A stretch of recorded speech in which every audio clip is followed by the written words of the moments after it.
एगो होली का गीत बा आप लोगन के बीच में। हमके आशा ना पूरा विश्वास बा कि आप लोगन के जरूर पसंद आई। देखा भैया, एगो भौजी बा अपने ननद से परेशान हो गईल बा, तब फागुन में बतावत है कि कैसे रहल जला, सहुर सिखावत है। देखी कौने भाव में कहत बा, चलबू रोडा बापे होई के उतान ननदो,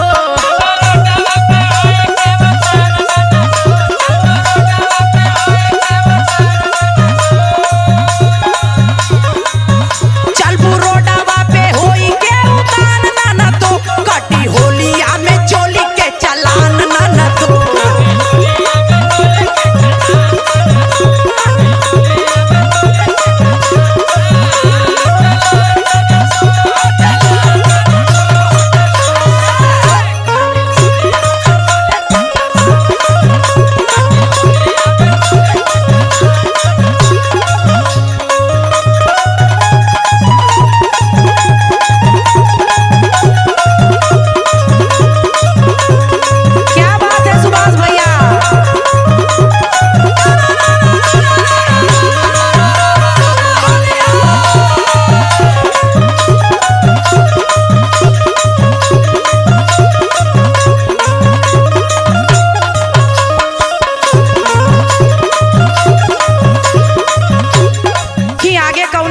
समझावत बा, नया नया पेन के रोजा घूमे लुटी जाए,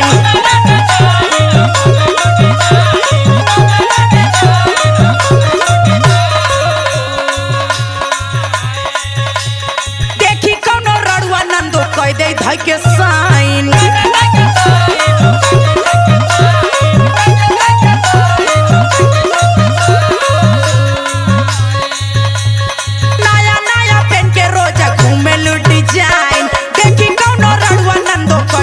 के साइन देखी लइकन के मारा तारू सान ननदो,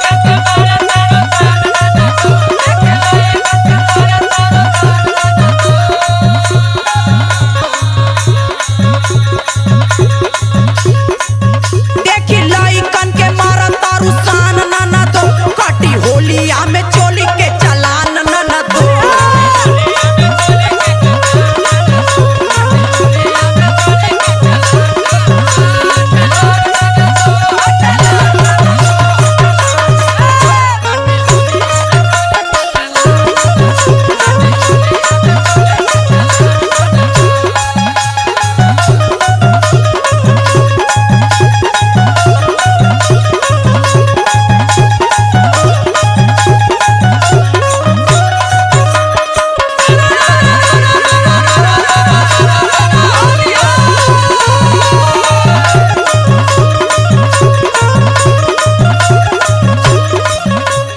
पीछे पीछे घूमे बुढ़वा खा के मगही